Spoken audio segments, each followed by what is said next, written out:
My name is First Class. I'm a stand-up comedian. My question goes like this. The problem we have in this our generation now is that people misunderstand the concept of marriage. And the problem we have in marriages now is that 90% of ladies marry who is ready and not who they love. So now what will you do if you find yourself in that kind of situation? My name is Michael, and my question goes like this. Ma, you said something earlier that marriage is meant to be enjoyed and not to be endured. And now you're saying if you don't enjoy your marriage, that you should walk away. Bible does not support divorce except for sexual infidelity. So are you saying if you're not enjoying your marriage, that you should divorce? That's one. And two, if your wife is giving you the reason to beat her, even despite the fact that you try to resist her, so if you find yourself in that condition, what do you do? My name is Olaumi. My question goes thus. Is tribal sentiments one of the challenges in building love and peace in marital relationship? Welcome back. A lot of questions from the audience and direct them to our guest for her response. Okay, number one question, understanding the concept of marriage is very, very key. That is why during Christian courtship, couples are meant to go through counseling. There's a lot of things that is involved. And you know, in this dispensation, there's a lot of misconception about marriage. And I keep telling couples, these young couples of these days, don't marry for the wrong reasons. When you marry for the wrong reasons, from the beginning, the foundation is already wrong. Mm-hmm. If the reasons that you are marrying for is not for pure love and for procreation and for edification of your partner for life, for better, for worse, then don't marry. That genuine love must be there. So when you marry somebody for the wrong reasons, that wrong reason cannot hold. That wrong reason cannot hold the marriage. You must love that person. If that person have money now and that person don't have money tomorrow, will you still love that person? Oh, that's the If that question. person have a car now and that person, something happen and that person don't have the car in future, will you still stay in that marriage? So the conceptualizing point of ladies going into marriage must be true love. Emphasize on true love. And genuine, love. unconditional love of God. That's the only thing. If you marry for the wrong reason, obviously, it will catapult and it will backfire. So ladies, please marry for genuine love. And don't marry because of pressure. Don't marry because of societal pressure. Because your mates are getting married and you are getting old. No. Everybody's timing is not the same. The book of Ecclesiastes chapter 3 verses 1 to 13 has said there is time for everything. Somebody must have gotten married maybe 10 years ago.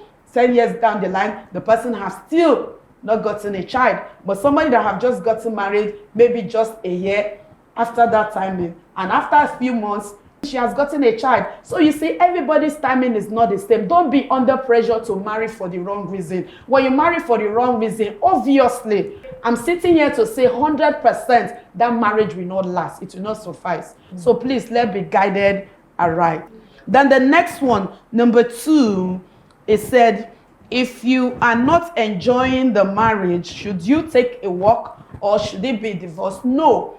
What I said earlier in the book of Ecclesiastes 9:9 is just to have the consciousness of you to build and stay in the marriage, just like what the book of Proverbs said. Proverbs 14:1 said, the wise woman build her home. So irrespective of what you are saying, but it must not be to the detriment of your death, to the detriment of physical abuse all the time. That is only when the woman or the party that is being abused can take a walk. Yes. When you see that it is going to the detriment of your life. But aside that, every other things can still be walked into via understanding, communicating, and see how you can cope with it.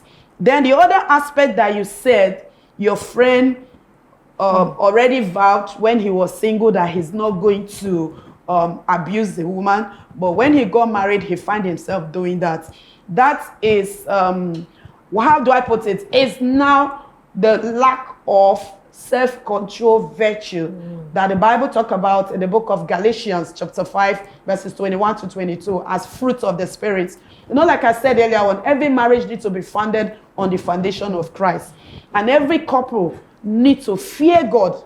The fear of God must be in that home before the love of the couples. So if the fear of God is not there, you'll not be able to restrain from doing any act that will provoke the person to start going to abusing physically.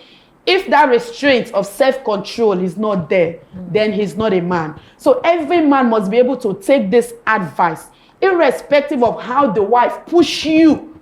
Don't use that as an excuse to hit her. Because by nature, men should be able to understand that, women by nature are cantankerous. Women by nature, they have that nagging trend.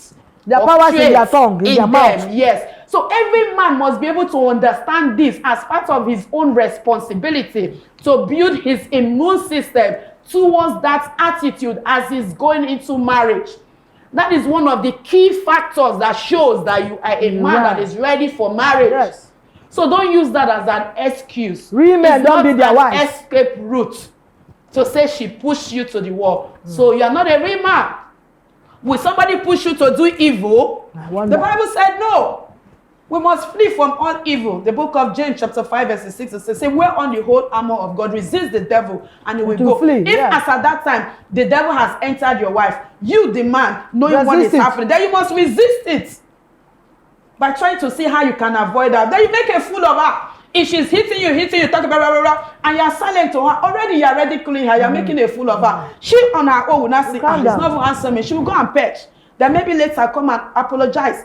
So please, men, please build on your resistance factor in terms of your attitudes or your outbursts towards your wife, doing a process of nagging, disagreements, uproar, and all that. This is what makes you a real man. Live with that consciousness of it. That is what makes you ahead of her. That is what gives you that authority to stand and not hit her.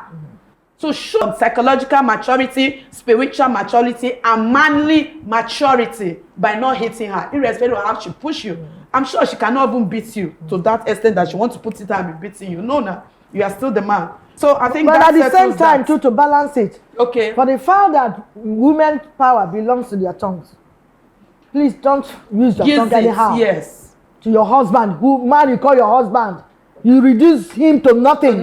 Because you're annoyed. I know it's only when women are hot that can talk anyhow. Yes. But please, at the same time, guide your speeches. You are addressing your husband, not anybody outside. The same man you come down and sleep down with. Please, we know our power is in our tongue. I'm a woman. But guide your speeches. And they try to guide my own. That's why I make 34. That's correct. That's true. Yes, that's so try and guide it. Even when you are annoyed. Try and talk less. Yes. Don't open it. And because we say real men don't beat their wives, so that's all. You tell your husband this is how he was born, that he may even prefer digging the ground and dip himself because of utterances for your mouth. Please, women, we are not giving you that license at all. Be yourself and respect yourself too.